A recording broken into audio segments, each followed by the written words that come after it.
জয়গুরু, শুভ সন্ধ্যা। সকলকে আমার জয়গুরু।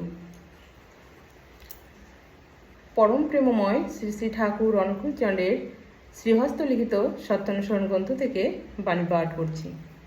তুমি লতার স্বভাব অবলম্বন করো আর আদর্শরূপ বৃক্ষকে জড়িয়ে ধরো, সিদ্ধি কাম হবে।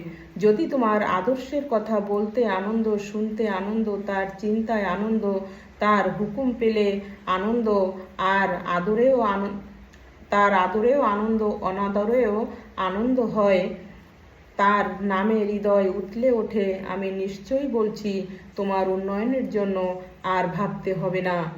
সদ্গুরু শরণাপন্ন হও, সৎনাম মনন করো আর সৎসঙ্গের আশ্রয় গ্রহণ করো। আমি নিশ্চয়ই বলছি তোমাকে আর তোমার উন্নয়নের জন্য ভাবতে হবে না।